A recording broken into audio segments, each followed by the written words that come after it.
Mua kuuli Jeesus armias ja ole mulle laupias, ja toivon täytyy raueta, jos vain ei ristis lohduta. Se Jeesus täynnä armoa, sua armokasta taivaasta, ja sanallasi alati, rakenna seurakuntaasi. Sinulle Herra suuri syntini tuodessaan, armosi suojaa sulje nyt minut kokonaan. Sinulta Jeesus yksin saa sanat elämän, ja sinulta vain yksin saan elämän. Vain sinun tahdon luottaa tuot rauhan pysyvän. Sua Jeesus, että aina ääntäsi kuulisin, tahtosi tietä saisin ja sitä seuraisin. Ristin tiellä auta kanssasi valvomaan, keskellä kiusausten ristiisi luottamaan. Vie armossasi Jeesus myös minut kunniaan, isäni rakkaan luokse, kotiini oikeaan. Lainaus kirjasta Kristuksen risti on Jumalan voima. Tietokirja kirjoittanut Marko Tapani Latvakoski.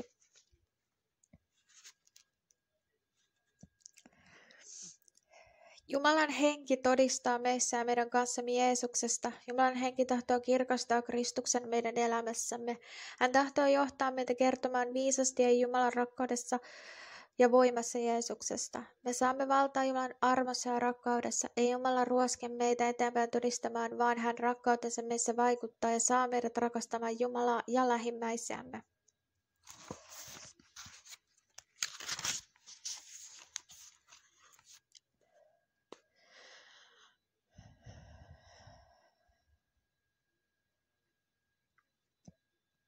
Oli mahtavaa toiminta alkuseurakunnassa. Ajattelen, että tänään olisi tällainen rakkauden herätys. Tällaista en ole vielä nähnyt omassa maassani, mutta olen rukoillut tällaista todellista Jumalan rakkauden yhteyden herätystä uskoon tulostani asti, kun kohtasin Herran Jeesuksen vuonna 1991. Niin minä murehdin kovasti sitä, että uskovat olivat erillään. Kerran katsoin asuntoni ikkunasta, kun uskovia meni talomme vieressä olevaan seurakuntarakennukseen, niin olisin tahtonut mennä mukaan, mutta kuuluin eri kirkkoon, niin nämä väärät uskonnolliset säännöt ja opit vielä sitovat minua. Jumala sitten alkoi näyttämään meille Raamatusta apostolien teoista, että mikä on hänen tahtonsa. Hänen tahtonsa on, että kaikki uskovat ovat yhdessä ja toimivat yhdessä, pitävät huolta toisistaan.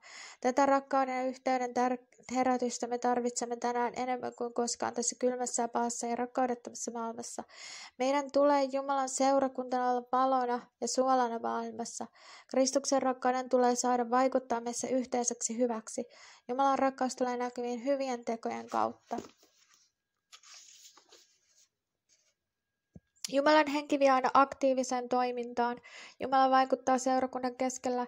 Jumala on elävä Jumala. Jeesus on elävä Jumala, Herra. Jumalan valtakunta on voimassa. Kun Jeesus vaasi, niin Jumalan voima vaikutti jatkuvasti niin, että ihmiset saivat avun. Sairaat parantuivat, riivatut vapautuivat, nälkäiset ruokittiin, syntiset saivat syntinsä anteeksi ja pääsivät Jumalan rauhaan. Jumalan voima vaikutti. Jeesus ei toiminut kuin sen ajan uskonnolliset johtajat, fariseukset ja kirjanoppinat, saddukeuksen ylimmäiset papit, jotka muodon vuoksi harrastivat uskonnollisuutta. He kyllä opettivat kansaa, mutta he myös olivat lisänneet omia käskyjä ja säädöksiä, joita ihmisten tulisi noudattaa.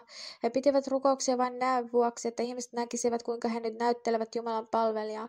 Jeesus piti kovasti nuhdesarnan näille sokeille sokean talutteille. Herra sanoi heitä ulkokullatuiksi, että he pitävät vain uskonnollista teatteria. Heillä ei ollut Jumalan rakkautta eikä voimaa. He eivät hauttaneet köyhiä, kärsiviä syntisiä. He halusivat olla erossa syntisistä.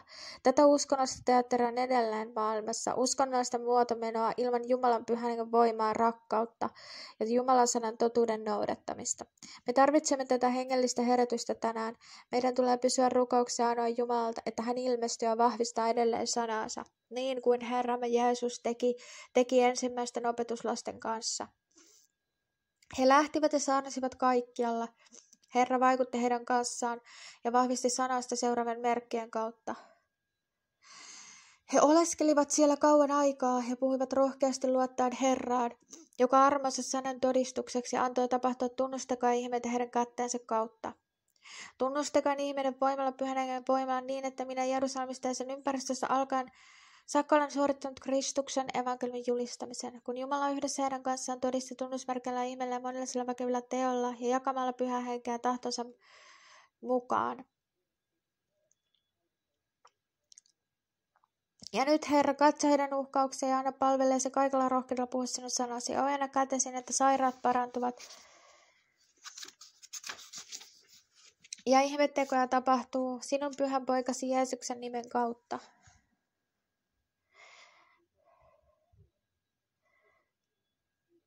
Niin kehotan siis minä, joka olen vankina Herrassa, teitä vaeltamaan, niin kuin saamanne kutsumuksen arvo vaatii. Nöyryydessä kaikessa, nöyryydessä, hiljaisuudessa, pitkämielisyydessä, kärsien toinen toistenne rakkaudessa, pyrkien säilyttämään hengen yhteyden rauhan, yhdyssitellä, yksi ruumis, yksi henki, niin kuin te olette kutsututkin yhteen samaan toivoon, joka te kutsumuksessanne saitte. Yksi Herra, yksi usko, yksi kaste, yksi Jumala ja kaikkien Isä, joka on yli kaikkien ja kaikkien kautta ja kaikissa. Mutta itse kullekin meistä on armo annettu Kristuksen lahjan mitan mukaan. Sen tähden on sanottu, hän astui ylös korkeuteen, hän otti vankeja saalikseen, hän antoi lahjaa ihmisille. Mutta että hän astui ylös, mitä se on muuta kuin, että hän olisi astunut alaskin maan alimpiin paikkoihin. Hän, joka on astunut alas, on se, joka myös on astunut ylös kaikkia taivaita ylemmäksi täyttääkseen kaikki.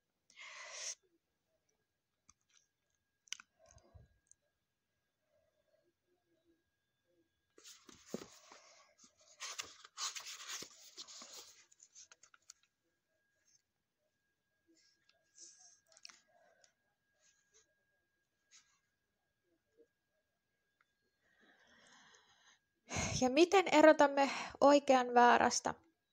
Siihenkin Raamattu antaa meille selviä ohjeita. Katsotaan esim. Apostoli Paavalin elämää ja taistelua vääriä opettajia, apostoleja ja valheveliä vastaan. 2. Korintolaiskirja. Jospa kärsisitte minulta hiukan mielettömyyttäkin, ja kyllähän te minua kärsittäkin, sillä minä kiivailen teidän puolestani Jumalan kiivoudella, minähän olen kihlannut teidät miehelle yhdelle ainoalle asettaakseni Kristuksen eteen puhtaan neitsyön.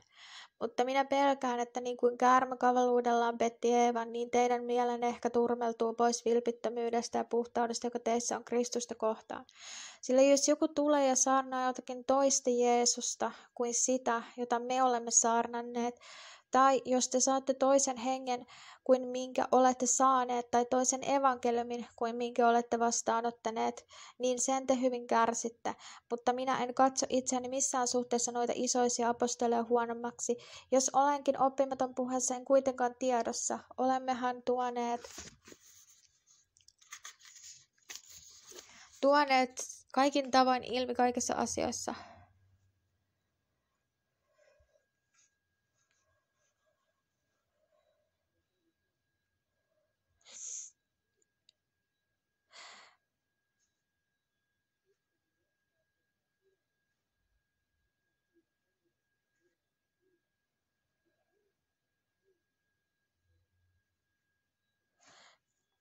On olemassa valheapostolia, petollisia työntekijöitä, jotka tekeytyvät Kristuksen apostoleiksi, ja eikä ihme, sillä itse saatanakin tekeytyy valkeuden enkeliksi. Ei ole siis paljon, jos hänen palvelijansakin tekeytyvät vanhurskauden palvelijaksi, mutta heidän loppunsa on oleva heidän tekonsa mukainen. Tämä on vakavaa sanomaa siitä, miten saatana hyökkää seurakuntaa Jumalan työtä vastaan. Se lähettää omat palvelijansa, jotka tekeytyvät vanhurskauden palvelijaksi. Raamattu paljastaa, että heidän tekonsa paljastavat, heidän loppunsa on oleva heidän tekojen mukainen. Jeesus antoi meille ohjea, miten tunnistamme nämä eksyttäjät ja väärät. Jeesus sanoi, hedelmistä te tunnette heidät. Niin te tunnette siis heidät heidän hedelmistään.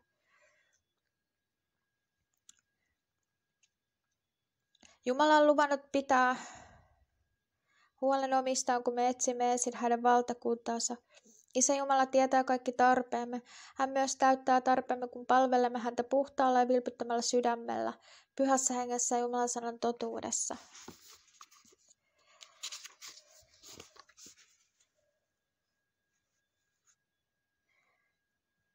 Minun armossani on siellä kyllin.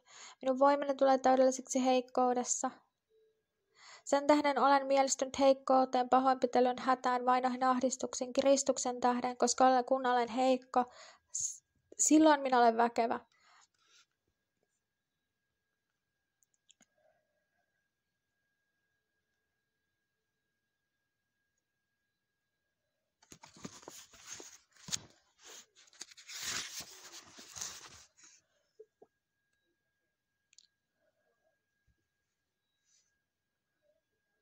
Joka on Jumalasta, se kuulee Jumalan sanat. Sen tähden te ette kuule, koska ette ole Jumalasta. Mutta te ette usko, sillä te ette voi olla minun lampaitani. Minun lampaani kuulevat minun ääntäni ja minä tunnen ne ja ne seuraavat minua.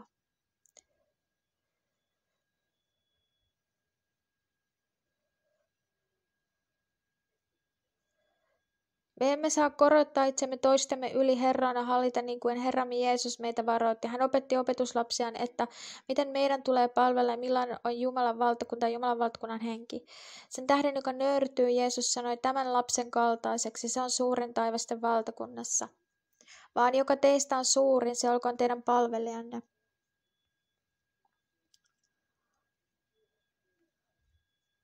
Muistan aina erään vanhan sisaren, jonka luona kävimme paljon kylässä. Hän oli ja on edelleen suuri esimerkki Jumalan pyhyydestä ja esirukousten voimasta. Kun astuimme hänen kotiinsa, niin koin aina voimakkaan Jumalan pyhyyden läsnäolon. Hän rukoili paljon. Hän oli saanut näyssä Herralta esirukoustehtävän. Koska tuossa kodissa rukoiltiin paljon, niin siellä oli myös voimakas Jumalan hengen läsnäolo ja pyhyys. Hän usein sanoi minulle, muista olla nöyrä. Olin ollut uskossa vasta muutamia vuosia ja en oikein käsittänyt, mitä nämä vanhat sisaret tarkoittivat, kun he puhuivat, että pitää varoa ylpeyttä ja pysyä nöyränä. Miten uskon elämässä tulee myös kärsimyksiä ja koetuksia. Tänään on 2021 ja tiedän paremmin kuin silloin 1991-1993, kun asuimme tuolla paikkakunnalla ja tapasimme näitä vanhoja uskovia. Jeesus antoi meille tärkeän ohjeen, joka on hyvä muistaa joka päivä ja loppuun asti. Matteuksen evankeliumi. Siihen aikaan Jeesus johtui puhumaan sanoen, minä ylistän sinua Isä taivaanmaan Herra, että olet salonut nämä viisalta ymmärtäväisiltä ilmoittanut lapsenmielisille. Näin Isä, sinä olet nähnyt hyväksi. Kaikki on Isä antanut minun haltuuni, kukaan muu ei tunne poikaa kuin Isä, eikä poikaa kukaan muu kuin Isä ja kenelle poika tahtoo hänet ilmoittaa. Jeesus sanoo, tulkaa minun luokseni, työtä tekeväistä raskautetut, niin minä annan teille levon. Ottakaa minun ikäni päällenne ja oppikaa minusta. Minä olen hiljainen, minä olen nöyrä sydämeltä. Näin te löydätte levon teidän sielullenne. Minun ikäni on sovelias, minun kuormani on keveä. Jeesus on siis hiljainen ja nöyrä sydämeltä. Tämä tarkoittaa myös sitä, millainen Jumala on, koska Jeesus on myös Jumalan kuva. Ajattele, millainen Jumala meillä on. Mieti hänen nöyryyttään ja alentumistaan kirkkaudesta maan päällä ihmiseksi Kristuksessa Jeesuksessa. Jäämme vain hiljaa ihmettelemään palvomaan suurta Jumalaamme, miten ihmeellinen hän on. Miten ihmeellinen on hänen rakkautensa meitä kohtaan.